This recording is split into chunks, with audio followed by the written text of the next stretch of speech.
Hey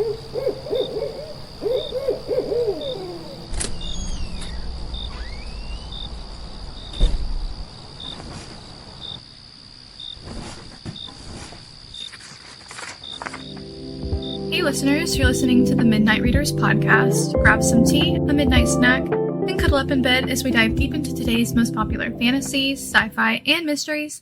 We're your hosts. I'm Lily. I'm Brittany. And I'm Christy.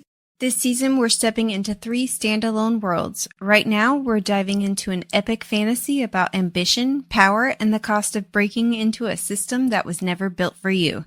That's right, grab your spellograph. We're headed to Tehran. In a city where magic fuels progress and prestige determines worth, brilliance isn't enough. You have to fight for recognition and listen to this podcast. Welcome to a world of arcane research, political maneuvering, and the kind of ambition that doesn't just want a seat at the table, it wants to flip it over. What? That sounded great. I'm just laughing at the fact we always have and listen to this podcast. Okay. In this episode, we'll be discussing Blood Over Brighthaven by M.L. Wang, chapters 1 through 5, where we meet an extremely ambitious scholar trying to enter a prestigious magical institution with some very questionable policies, and a hardworking janitor who is more than meets the eye. Before we get into it, this is your warning for major spoilers ahead. That includes all 3 standalone novels we'll be covering this season and any fan discussions we find online. We're also avid fans of the Moss universe and might accidentally let spoilers slip for other popular romantasy book series as well. Sorry in advance, like the books, this podcast is rated R, so be warned. Also, a friendly reminder to please like, subscribe, and follow. You can find us on Instagram, Threads, Facebook, and YouTube. And if you want some bonus content and behind-the-scenes chaos, join our growing community on Patreon. You switched it up on me, you devil. I feel like we should leave that whole intro as is. Oh, man. All right. So we're starting this season off strong, in my opinion, with this book. We are. A quick warning, though, the topics that we discuss in these about this book may be triggering to some, so just be aware of that. And let's get into it. So It sure fucking triggered me.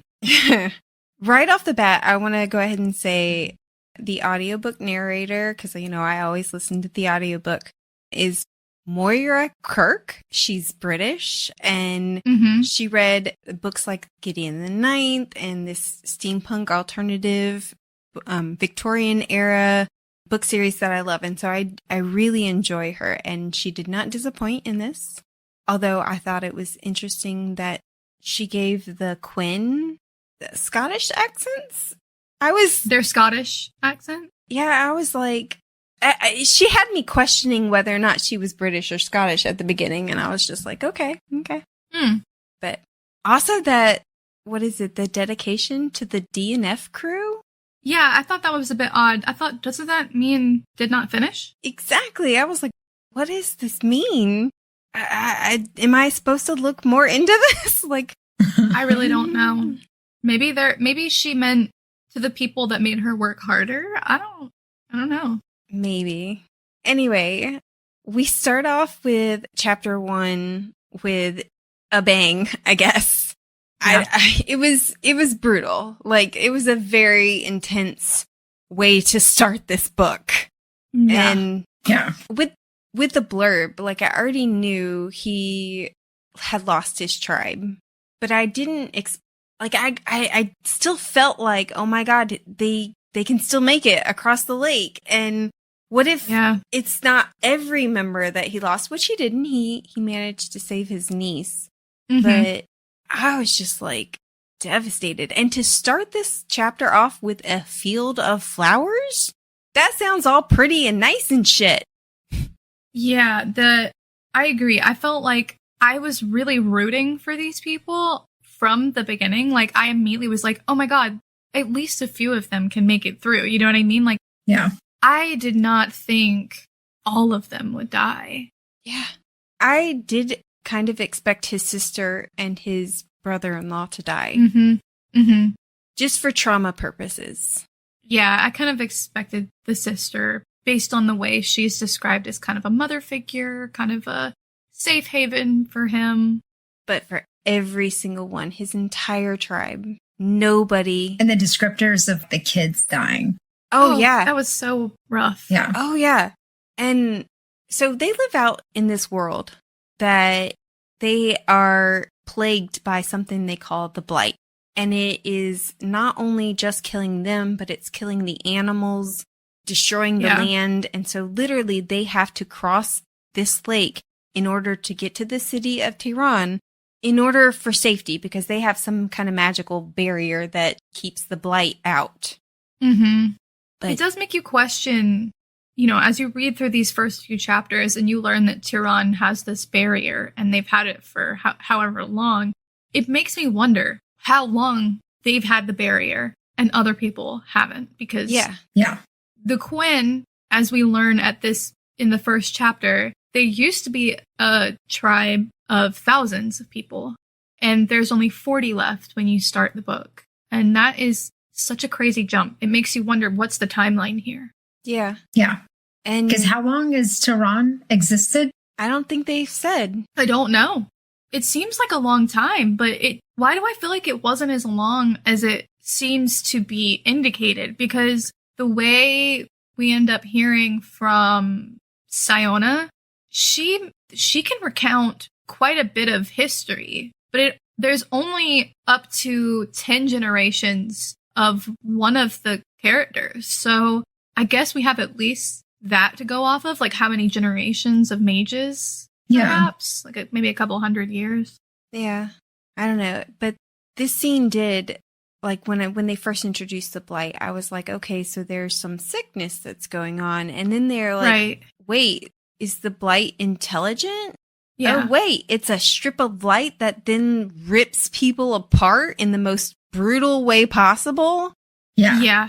And the way that it's described as flowers on the lake is really horrifying. Yeah. It is quite an image. Yeah. Quite an image. And I was like, way to devastate us right out of the gate. But the world building here, for this being, literally one chapter so far, is pretty good. And I was into it. I like it when a story starts from the get-go. Yeah. Oh, I totally agree. The author doesn't feel like there's any excess verbiage. Mm-hmm. That it's just like bare bones, but in a really good way. It's crazy that I agree with you, because it's like there's just enough information that it builds this world out, but it's not excessive and it's not minimal. Like there's so much in this first chapter that we learn, but it doesn't feel like you're reading pages and pages of excessive info. Yeah. I would compare it to The Hobbit. Like, I don't know if you guys have ever read The Hobbit. Yeah. Sometimes The Hobbit, when you're reading that book, it feels like, oh my God, like this is just information I don't need. Oh, Sorry to the LOTR fans. Oh, yeah. Don't get me wrong. I like LOTR, and I also like The Hobbit. Some writers are just more flowery, but I'm just amazed at how succinct the writing is. Oh, yeah. One of my favorite epic fantasy series is written by Michael J. Sullivan. And when I first started reading the book, I mean, granted, it was all necessary, but it was just he was playing the long game. But I struggled when it first started. And so I like that. And again, it's really good. You should definitely read it. But I liked that there was action with the world building, and it felt like we were going somewhere. Mm-hmm. Yeah. It's organic. The all of it goes into a place that still, you learn about it as you go. Yeah. But it leaves you wanting more. Like it's just not quite enough to. Yeah. And so Thomil and his niece, Kara, make it across the barrier. She is unconscious because she got hit by the blight, but they do say it left a crescent-shaped scar on her face, and I was like, I wonder, because this blight seems magical. I wonder if it will leave some magical mark on her as well. Oh yeah, that's a good point. And I also was like, sorry, go ahead. I was going to say, I'm curious to see what will happen with her character. I am too, because I'm still waiting to meet her, but I was grieving for the loss of their culture at the end of the first chapter. I was like, oh my God, I can't even. She makes you care about the characters in just like a handful of pages. A handful of sentences. Like, yeah. He had to listen to, the first boy that died who was orphaned last winter. And the last friend that he ever had in childhood. And the guy who knew all the tribe stories and songs we lost him. And it was just like one blow after another. Yeah. Yeah. And then the thing is that, he is intercepted, I guess, by 2 guards. At least I'm assuming they're guards, and they call him Blighter, which gave me some immediate recognition of, oh, I see what this is going to be. Yeah.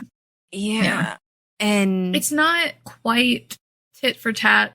My mind went to racism, but it's not racism, it's classism. Well, I mean, it's a little bit racism too.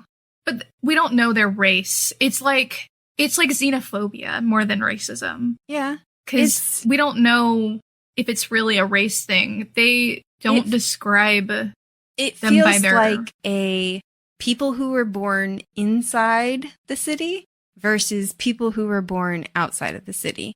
And that feels very racial in a way. It can, yeah. I understand that. But once I thought about it, I was like, oh, this is class struggle. This is like xenophobia is fear of outsiders. Yeah. So I think my mind went there too. But I was like, actually, it's not even that. It's to me, it's almost like it's anyone that's not them. Yes.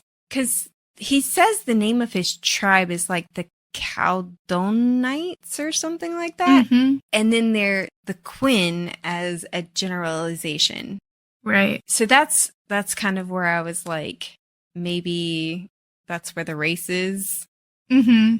But they also did mention that there is a space shortage, and they were literally just going to throw him back until he was able to say in their language that he could work. Yeah. And they have guns. Yeah. I was like, oh, yeah, they have guns. Guns and pavement and machinery and all these things that are all magically powered. Yeah, and he has to claim that his niece is his daughter because their religion forbids them from separating parent from child, which I think is really interesting to start off with. But that's kind of odd, though. I had forgotten about that part because later on how did you say the main character's name? Sciona or Thomil? Sciona or something like that. Not how I was saying it. I'm not going to tell you how I was saying it. I move right past that. But for Sciona, when she kind of talks about with her background, that seems odd that separating from your child would. Right, because we know that her father is technically still alive. Mm-hmm. But at the same time, that's where that got a little confusing, because I was like, she took her mom's name. Does he know that she's his child? Or it seems implied that that they do know each other, because she seems to have some ill will towards him. So yeah, and I do feel like it's you can't take my child away from me if I want to keep them. And not a child and parent has to be together all the time. Yeah, I don't know. Who else? Or am I the only one that thought Sciona was the little girl? I wondered that, but since she has a different name and she's not described as like having the mark on her face, I tossed that away. And then with Thomil too, he didn't recognize her. She's also green-eyed, and I believe that Thomil is supposed to eventually be her love interest, so you. Right. Yeah. That was my I know I asked you for laughs, but let's not go there. I don't want to rehash of residents. But I would like to know more about their religion, because they are a theocracy, and we do get a little bit in, I think, chapter 4 about the different branches of their religion, but it does seem to be revolving around Leon. Yeah, he seems to be the first. We don't get a lot about it in the first 5 chapters, but I was writing down as much as I could. I was like, okay, I'm zeroing in on this because their whole society is kind of based on their writings, including their magic. So, yeah. And the Kwen have their own gods as well. Mm-hmm. Yeah. That I'm sure that they're not allowed to worship because that's how theocracy works. Right. Exactly. Well, the funny thing too is like that initial quote, I think it's from the first chapter, that truth over delusion, growth over comfort, God over all, was so stupid. I mean, don't get me wrong. Truth over delusion, absolutely. Growth over comfort, absolutely.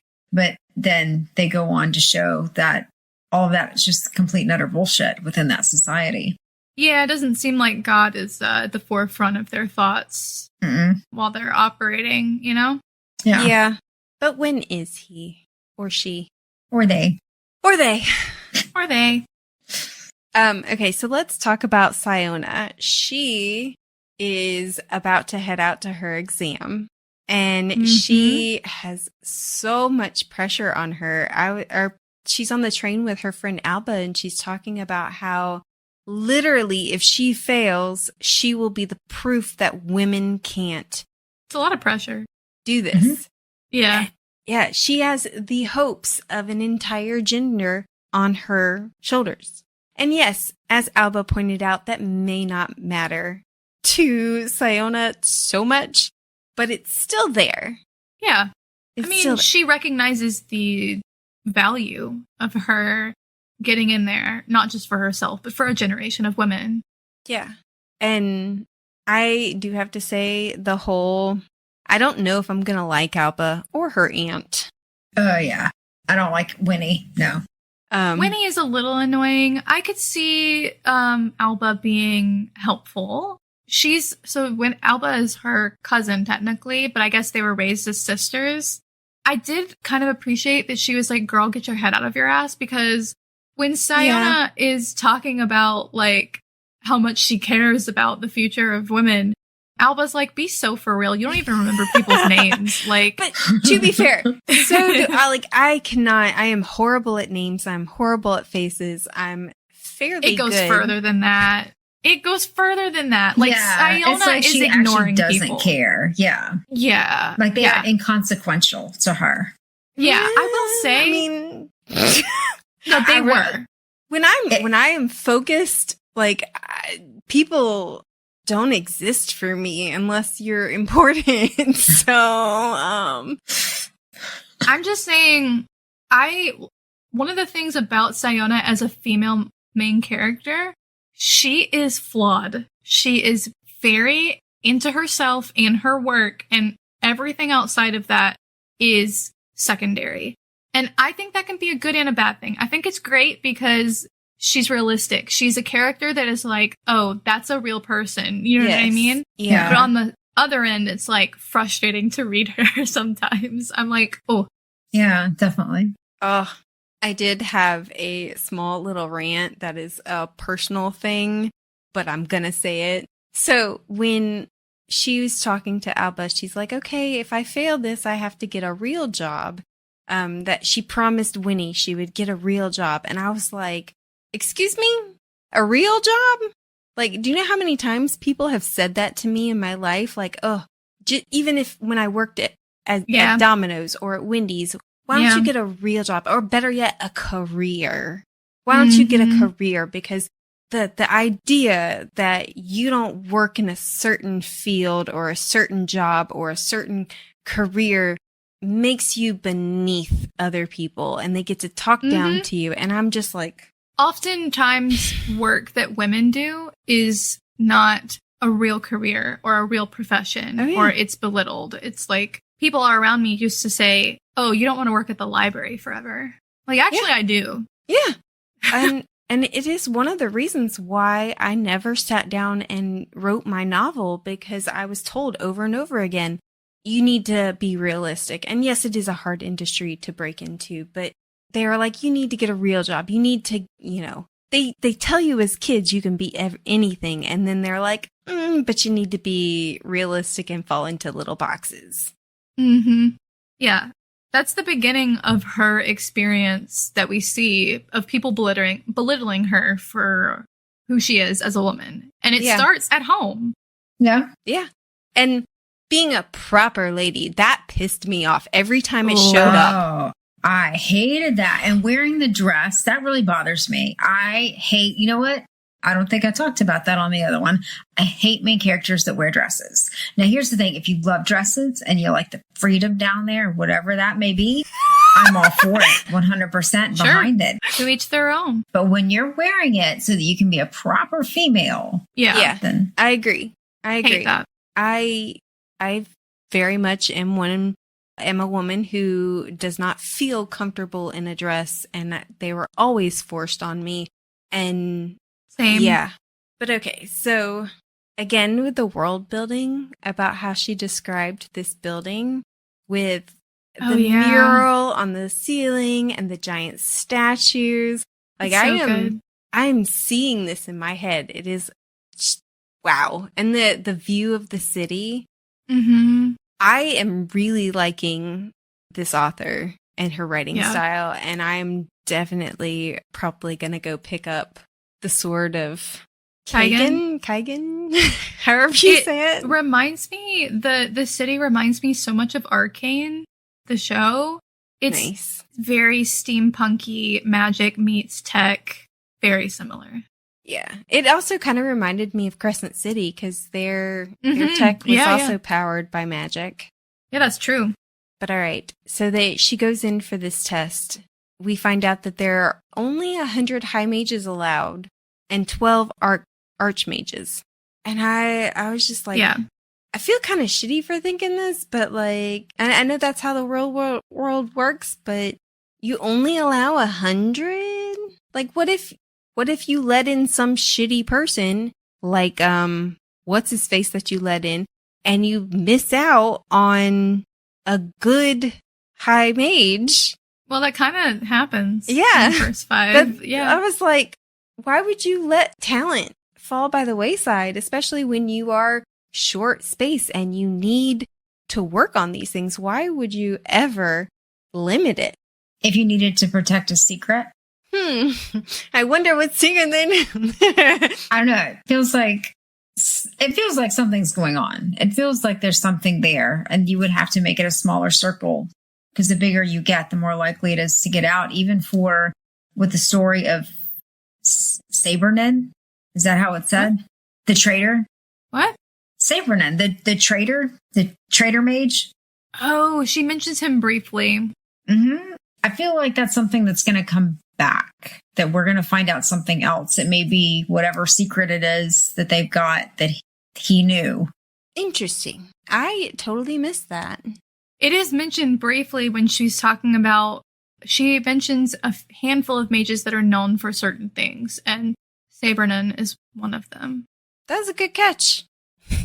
I also think that what's going to come back is she talks about the staffs are for wartime. Oh, yeah, for sure.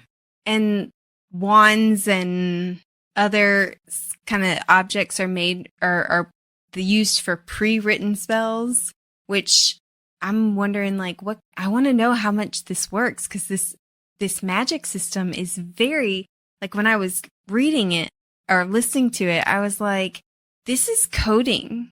Oh, yeah, it's programming. This is absolutely coding.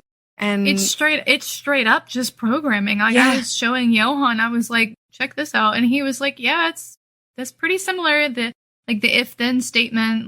It's like math and programming. Yeah, I almost texted you and be like, Johan needs to read this book. It's I was saying that too. Coding as magic. Like, also, Johan loves Arcane, and I was like, babe, you gotta read this. It's so good.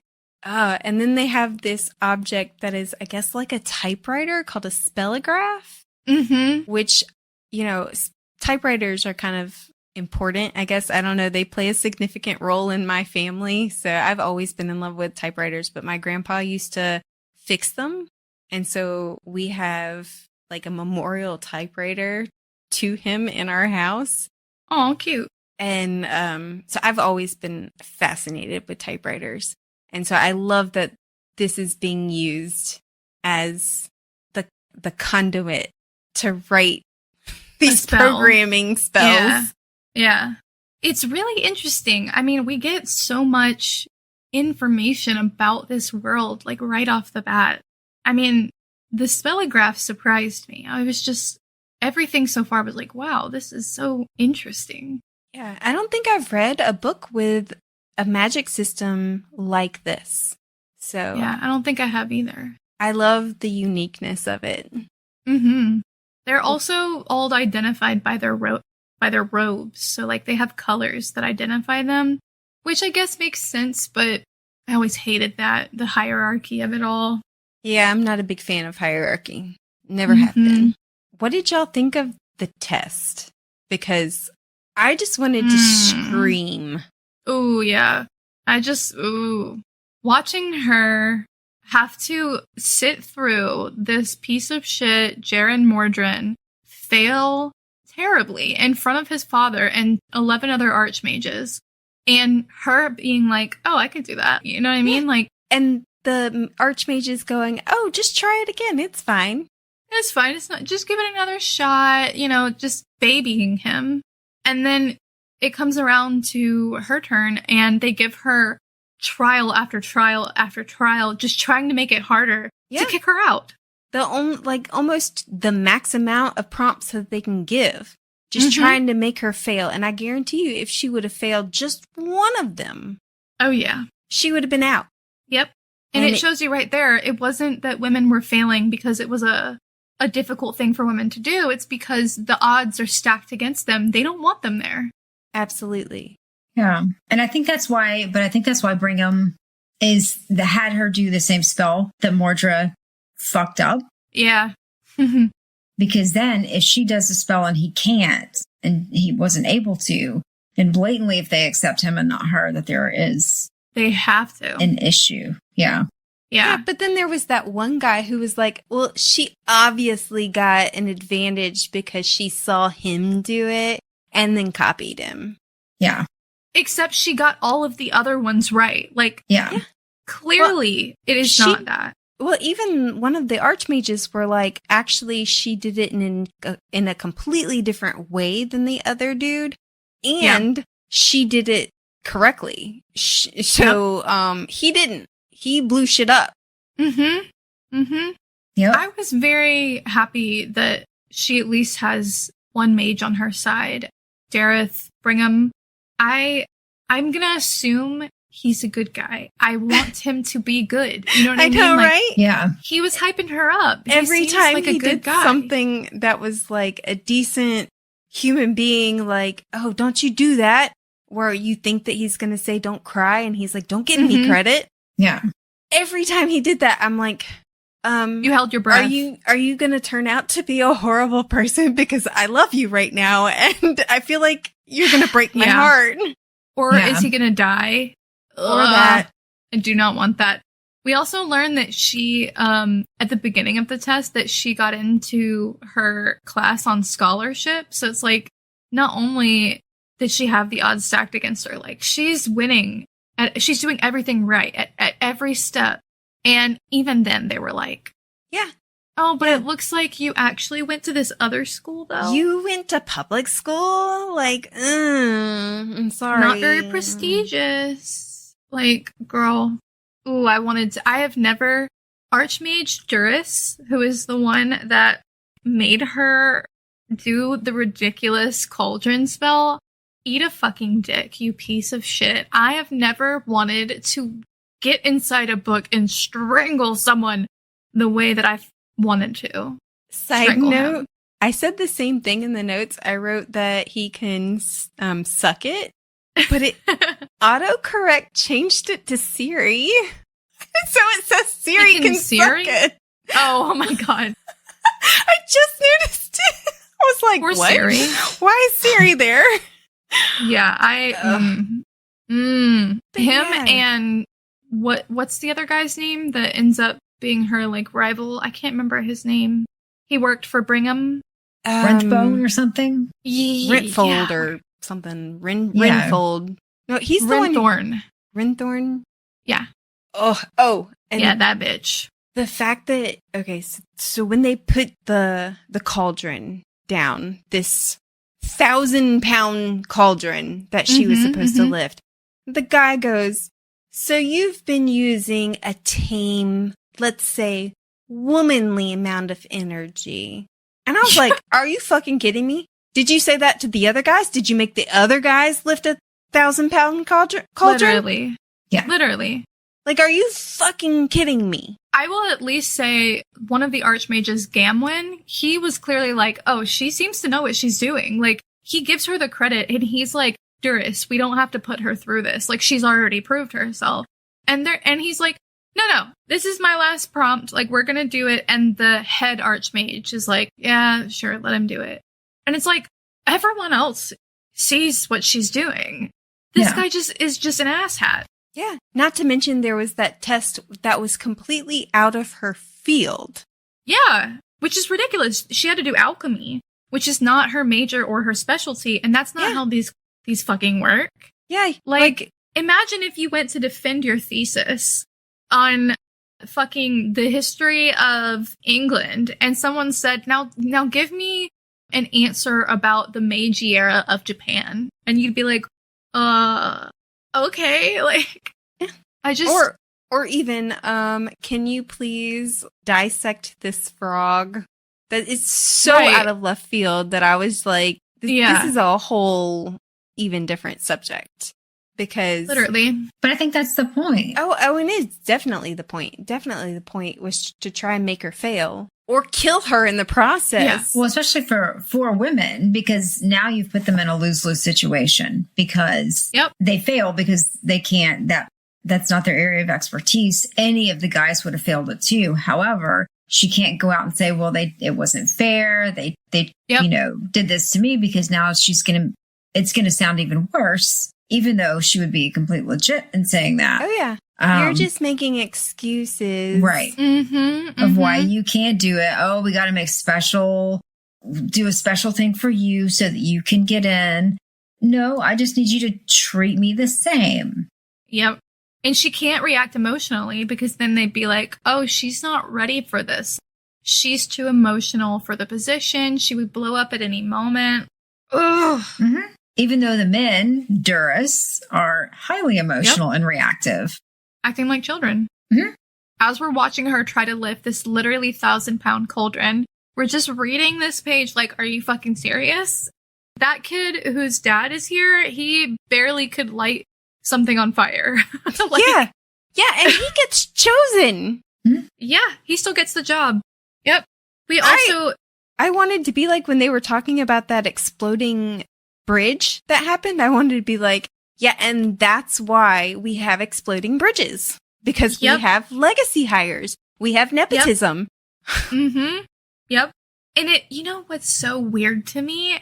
To me, a lot of what's emphasized in this first 5 chapters is the culture that she's entering, right? Yes. Even the eyes of these people are all the same. Like, the statues all have peridot stones for eyes because they all have green eyes. Yeah. Wouldn't you want some kind of diversity in your culture to strengthen you? Yeah.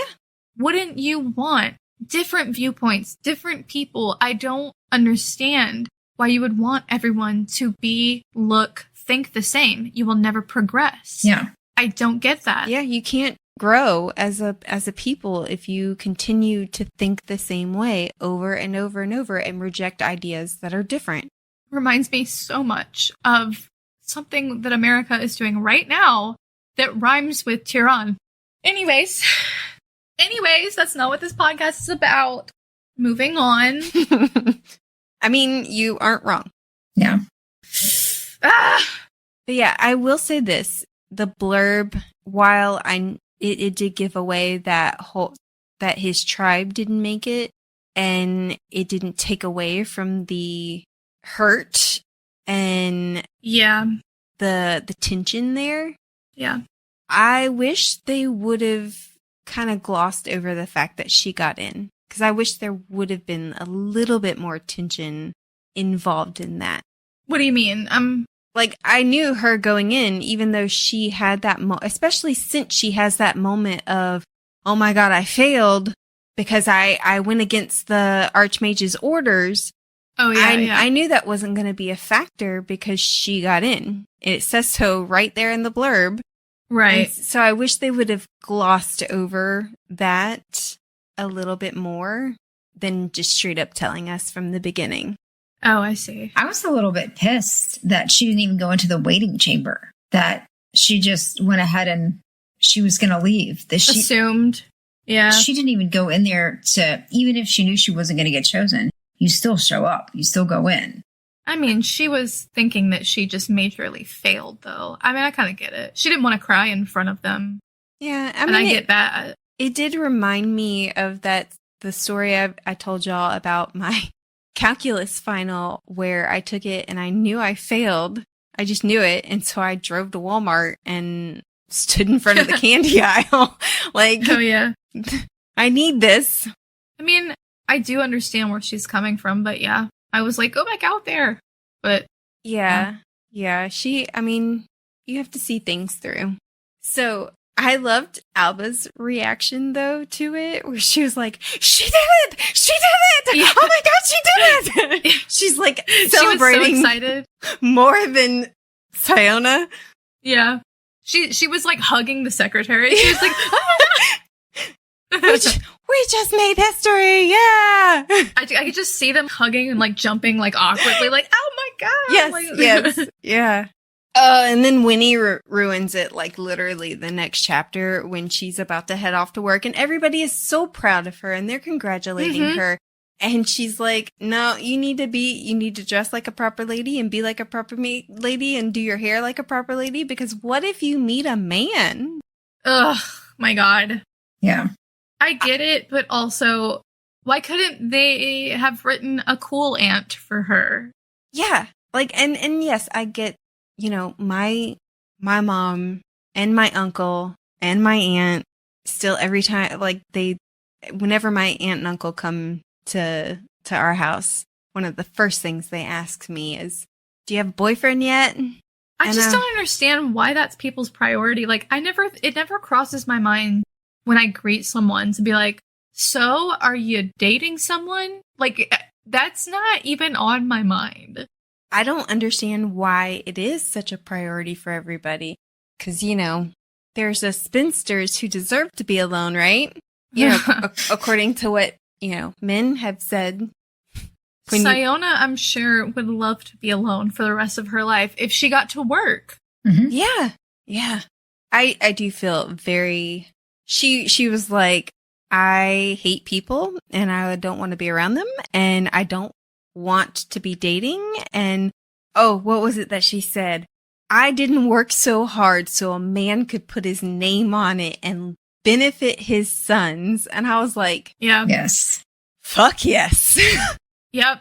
Fuck she yes. brings up in one of these chapters how there are women in their society that have done work and amazing work, and it gets put on the back burner because their husbands take the credit, or they have to do it under a man's name, she was like, that's not going to happen to me. Yeah. Like, I will not let that happen. And that does, mirror our society where we have female authors who use ML instead of their actual names because not calling out the author. because publishers say that, men are more likely to pick up a book when they can't tell if it's a female author. Right. I would have called out somebody else, her J.K. Rowling. But I didn't want to mention her. So she goes to work. She can't find her office and manages to meet somebody who is nice enough to be like, I can show you. Kwen. Kwen, who's the janitor And I will say some of the, like, I know I'm hoping she's going to go through deconstruction. She's gotta. She has to, or I will throw this book. Just some of the things that she said, even in her head, It's just tough to made read. me cringe. Like, I was getting angry reading it. I was like, oh, I know that she's going to do better eventually, but it's pissing me off. Oh, yeah. And it did remind me how I felt when I became friends with my first member of the LGBTQ community. I had certain ideas because that's how I was taught about what kind of people they were. And then as I got to know them, I was like, they aren't like this. Why are people telling me this? This makes no sense. And so I am hoping she does go on that journey of like, well, people tell me the Kwen are stinky and that they reproduce. They brought the blight upon themselves. Yeah, they brought the blight upon themselves, which how? Yeah, how? And they reproduce like rabbits or rats or whatever they want to say. Ugh, I just hated it.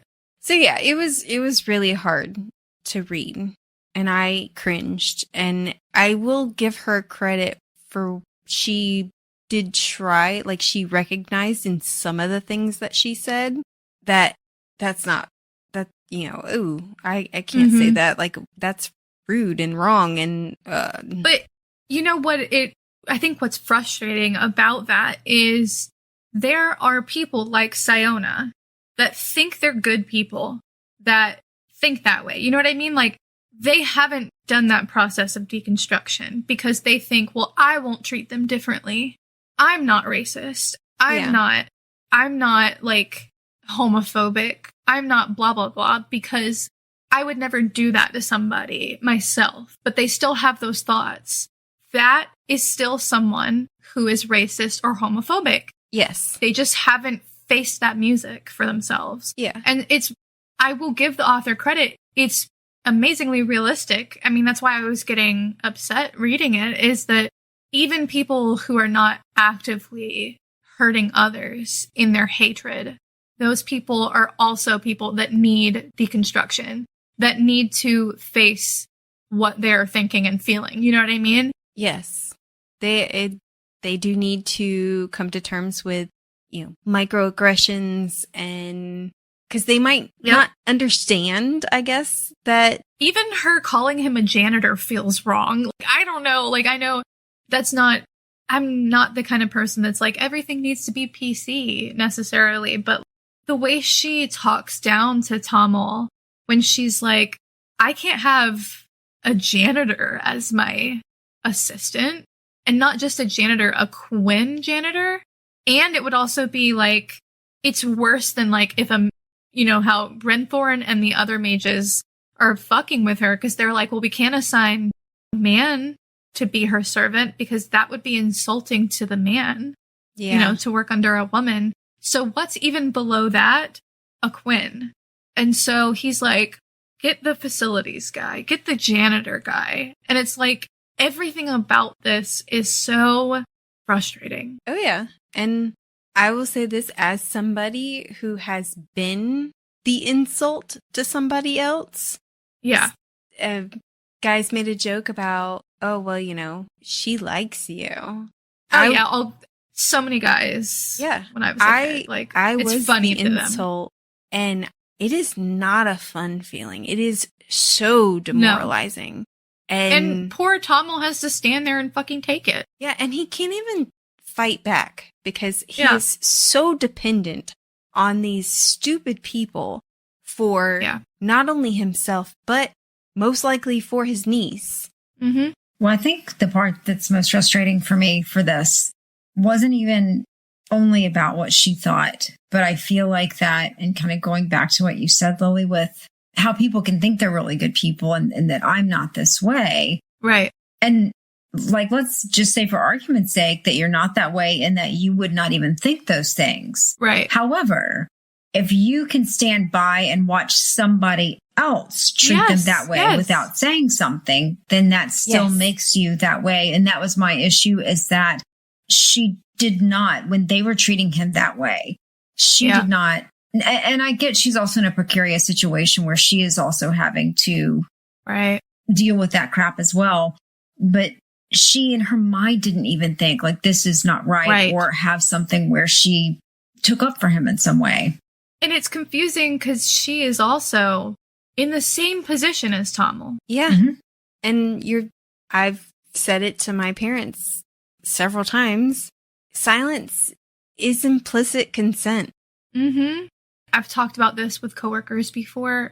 It's like my own family. A lot of people, their own families will like to pretend because they're not being affected. Yeah. I don't understand that mentality. Or like women that don't fight for other women. Yeah. It's like, what?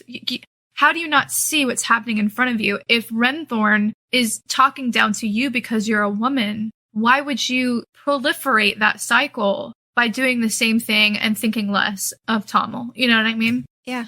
And we could beat a dead horse, but I mean, it just was so infuriating. Oh, yeah. I mean, it's so there's something like 1 in 3 women are sexually assaulted. And it's, for me, somebody I know is, wants to forget that it ever happened to her and wants me to forget it because that's just the way the world is. Ooh, I hate that. Hate that. And she even points it out later whenever he says, you're going to do what you're going to do. And she was like, that's what they say to women. Boys will be boys.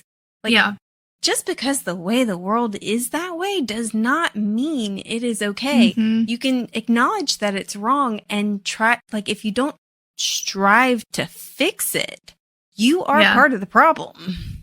Yeah.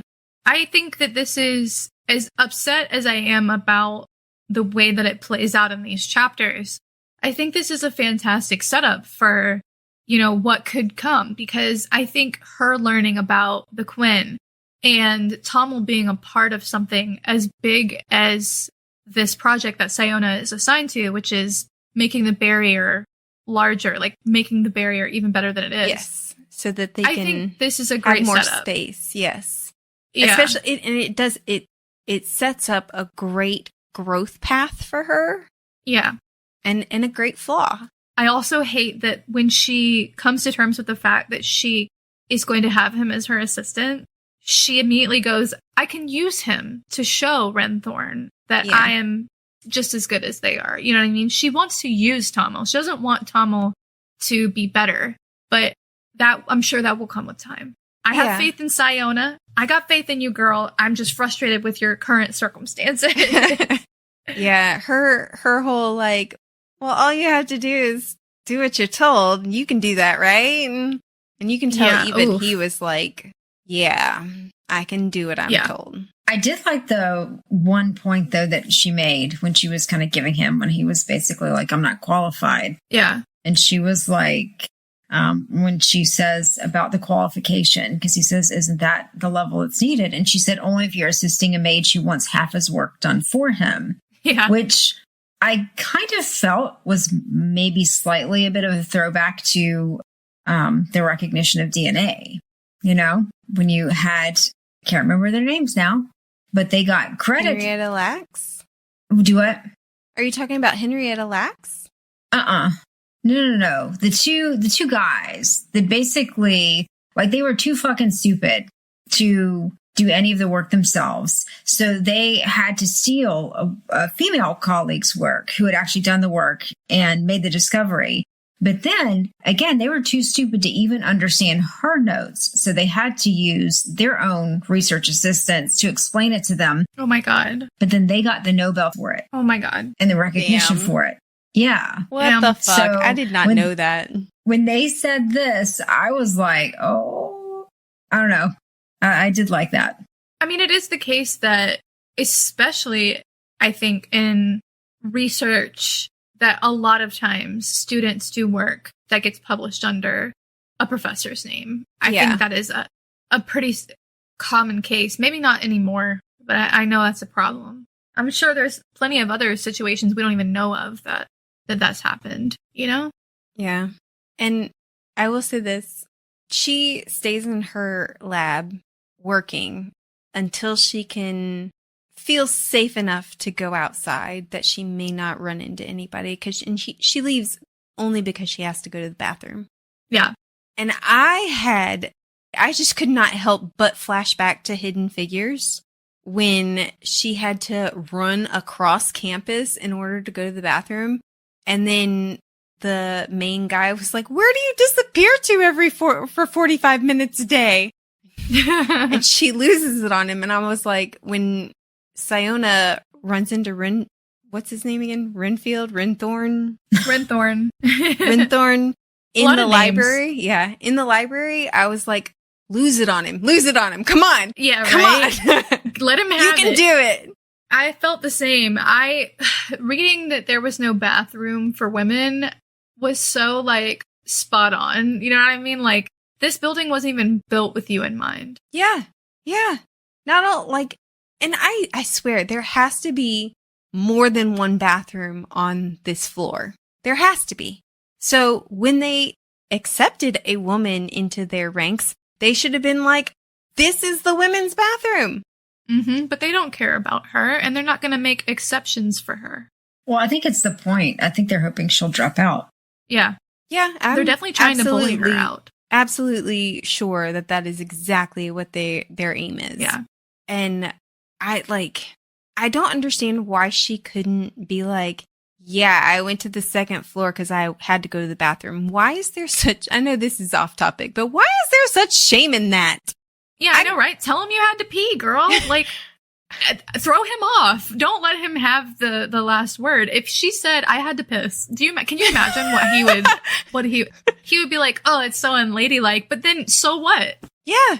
And I got fussed at one time because I answered the phone and my boss's boss asked for my boss. And I said, oh, she's in the bathroom. And they were like, don't say that. What? Is there a better excuse of why you can't talk to her other than like, if I said she's busy, is that a better excuse than it's just she's silly. in the bathroom? Silly. But anyway, yeah. And of course, he goes to the number one accusation that women get all the time, that she got there because she slept her way to the top. Yep. And oh, sorry, go ahead. I was saying, it's just disgusting. It's disgusting. Yeah. Yeah, it didn't take him any time to accuse her of that. And you know what I always think is funny? I don't think people should do this in every case, but I always think it's really funny when women who are just fed up are just like, yeah, maybe I did. What are you going to do about it? You know what I mean? Like, I don't want that for Sciona in this case because she worked her fucking ass off to get here, and I know that she wants that recognition. But sometimes I wish people would just be like, throw it back in their face and be like, and what now? Like, what are you going to do with that information?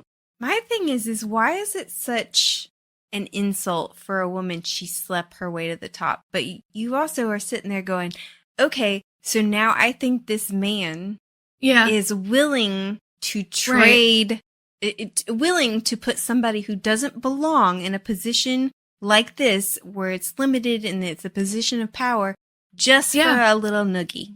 It's a little noogie. Well, yeah. I think what would have been better is perhaps if she had brought him to Brigham and said, you know, why don't you let him know what you think of his choosing skills, you know? Yeah, honestly.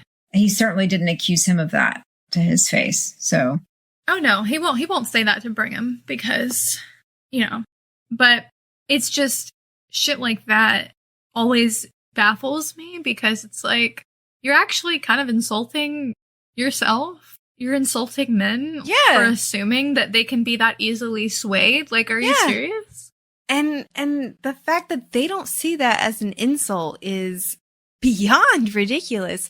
I mean, merit should be the thing that matters, and it is. But that you think that a man would choose sex over merit. Although, I mean, they do have men choosing legacy over merit, so. It just tells me how easily you think men can be swayed, is what it tells me. And don't even get me started on the idea that women's bodies are corrupt. because I could go on forever about that. It was part of my thesis. It was this this long-standing historical idea of women's bodies being places of corruption. That is a long-standing issue in history, and it's infuriating. Yeah. Anyway, they also spout some bullshit about she's a political hire because, diversity is the problem here. It's funny how fast he goes from, oh, used to do Springham to, actually, some people think you're a political hire, and actually, it could be this, and actually, you were hired for this reason, literally any reason. Yeah, other than her talent. Yeah. And she calls him grasping on it. At straws. Yeah, she calls him on it, and he's immediately like, no need to get defensive. Like, it was just a joke. It was just a joke. Yeah, it was a joke, you piece of shit. Okay. Yeah, that's what I got to say about it. Yeah. It was just a joke, guys. God. If you're going to be in this world, you have to be able to take a joke. I know. Get a sense of humor. Says the people that can't take a joke. Imagine if she laughed in his face. Just saying. Oh, he probably would have lost it. Talk about being defensive. It wouldn't be a joke then. But she goes back to her lab and she's like, okay, stop unpacking the books. We're doing this shit. Yeah. And it brought up a lot of questions. We learn about this other realm that they pull energy from, and I was like, the other realm? Mm-hmm. Does this other realm never run out of energy? I had that thought as well. Does taking the energy hurt this other realm? Yeah. Do other beings live in this other realm?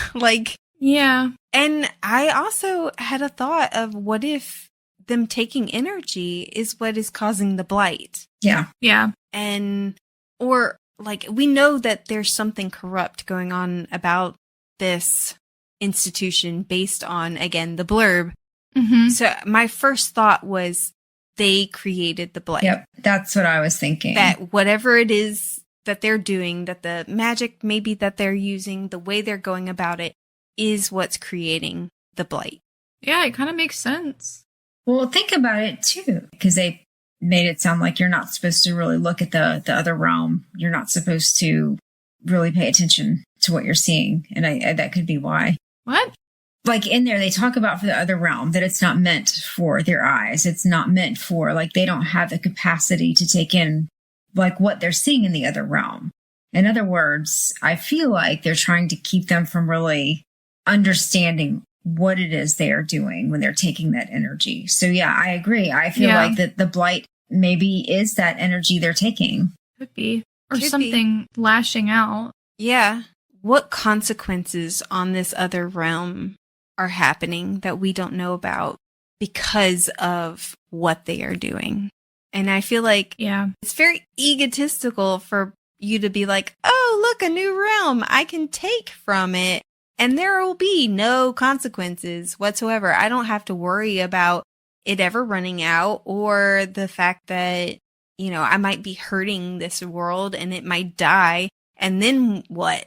Yeah, well, I feel like the book is heavily taking from themes of imperialism, colonialism, the Tirasens or Terrassians, I'm not sure. Terrassians? Tyranites? I can't remember what they called themselves. The people of Tehran. They speak down to the Kwen, who are from a different part of their world, and they have different accents, and they look different, but they seem similar. You know what I mean? And the Kwen people are the working class. It just makes me think, my first thought was England versus Scotland or England versus Ireland. And then when you told me in the notes that they use Scottish accents for the Kwen, it kind of furthered that. I was like, oh, well, there you go. I didn't even know that. And then also the two different branches of their religion, the Leonites versus the, what's the other? I think it's something similar to her last name. Someone the first. What's her last name is Freynan. It's like Feyna or Freyna. I'm sorry. Hold on. Can't remember. I do. You wrote Leonites call the other realm the garden, and Tirasans call it the bounty. I think the two sides is the Tirasian side or Tirasan side and the Leonite side. And the Leonites call, like you said, the other realm the garden, which makes me think of the Garden of Eden. And then the Tirasans call it the bounty, but the Tirasians, I think I'm fucking that up. The Tirasians call it the bounty, and they said that the bounty was created for them to take from. But the Leonites believe that the garden is there, and it wasn't created for them, it was just opened. Yeah, so, if I remember correctly, they talked about the other realm being like this godly realm. Yeah. And so for the Leonites, it was like, this is God's place that he allows. Right. And the other, the other group believes this was created for us by God. And she is a follower of the Leonite branch, which is the original one, or at least it seems to be the older one, right? Yeah. Leonite was one of the first to write down whatever his writings were. And then the Tirasians came after. It very much made me think of Catholicism and Protestantism. I was just immediately like, oh, so the Protestants are the new ones. And the, Yeah, the Leonites also, I believe they said that they were literalist. If Leon, like if he wrote it, that's the truth. There's no interpretation. Right. And no like Book of Matthew or right. I think it's great. She does a really good job pulling from real religions to make her version of what this religion is. And I think she's done a really good job, actually. Yeah, it's a very intricate world. It is. We have religion, we have different peoples, we have magic. The world building, especially in just 5 chapters, is quite exceptional. I totally agree. All right. We got to talk about the bar. Okay, so after they've been working on this thing, and I think it's a little insulting, to be honest, that she's so surprised that he's able to comprehend. Yeah, it is. And it is part of her unlearning what the Tyranites, whatever they're called, have taught her whole life. And so they find out that the other new guy is being taken out for drinks. And so Thomil does this really nice thing, and he's like, why don't I take you out for a drink? Because somebody ought to. Which is very sweet and thoughtful, except she considers it an insult because he's a Kwen. I think, to be fair, I think she emphasized more the janitor in that passage. Maybe. I'm not sure. I just remember her being like, it is very nice of him to offer it, although it should be considered an insult, but I appreciate that he offered it. She was like, I don't need anybody pitying me. Right. But she did mention, that he was a Kwen. But for me, it felt like she more emphasized, and it could be the audiobook, that I the just might be remembering wrong part of it more. Yeah.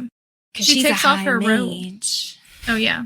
But she takes off her robe before they go to the bar. Yeah, I totally thought she was going to get locked out of the office and have to, stay at his house.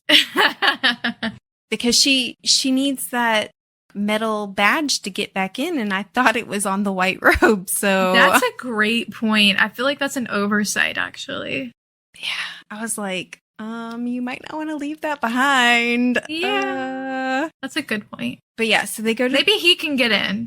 Maybe he can get in because he works there. That is true. He should have one as well. But they do go to this bar, this Kwen-owned bar, and she meets the bartender, who is super nice. But I did think it was interesting that she made a point for him to be like, do you speak and read my language? And yet, and speaking as an American, we suck at learning second languages. And I know little bits of several different languages, but I can't speak fluently in anything but English. So I'm one to talk. But the fact that she knew nothing about his language at all. Yeah. And she said and she's not trying to learn either. Yeah, she's not even trying to learn. But she said that she went to bars like this because of her social status. So right. You would think that if you were around the Kwen, you would at least try. Yeah, or at least know a couple of them. Yeah. Or, I mean, even just being around Spanish-speaking people, I've been able to pick up Spanish words.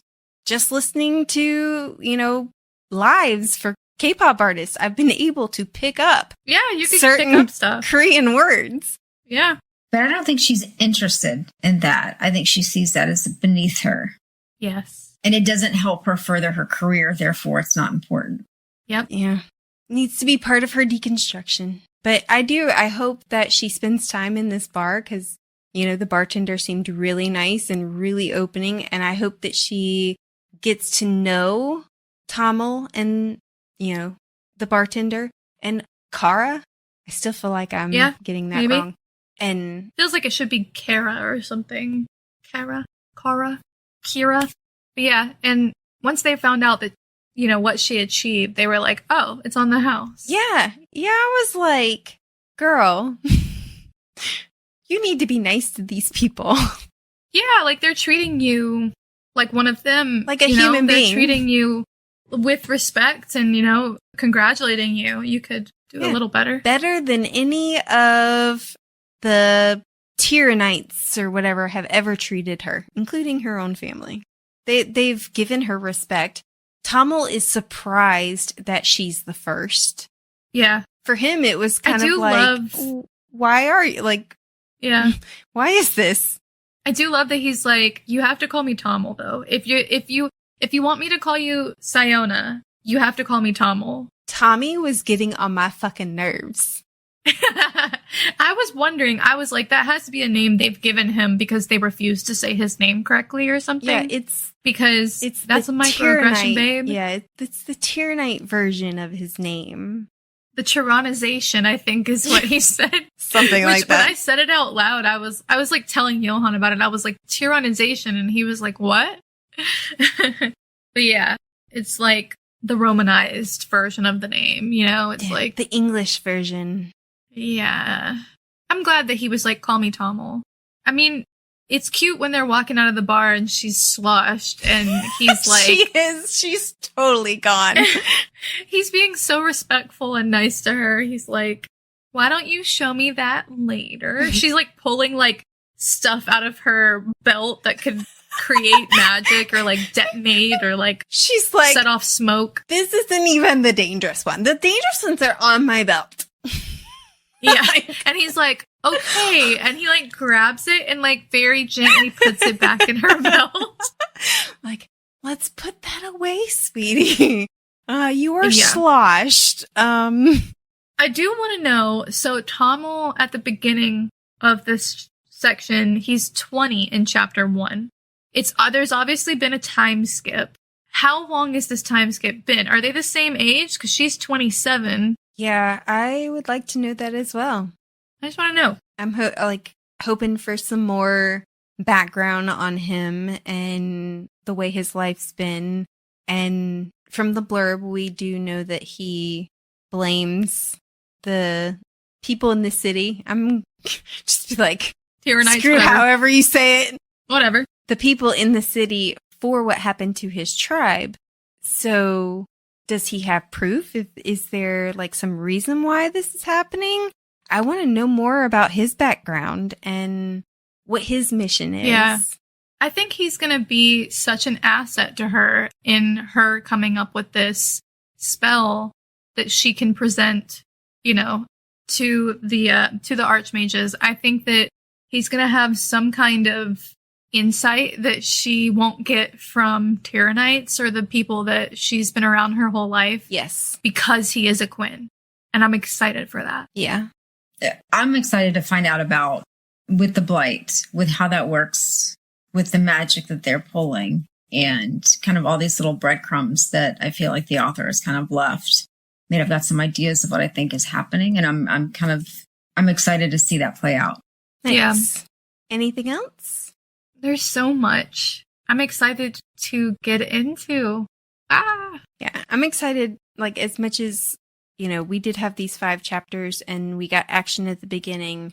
I'm just excited for the story to move forward.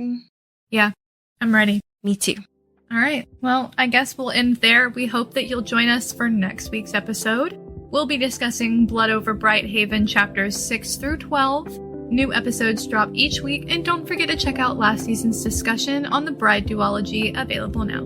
Please remember to like, subscribe, and follow us on social media. That like and follow are super important for us to continue to bring you new episodes each week. So please, please, please do so. You can also support us by joining us on Patreon. Thank you for listening to the Midnight Readers podcast. We'll see you next week. Happy reading, listeners. Don't stay up too late.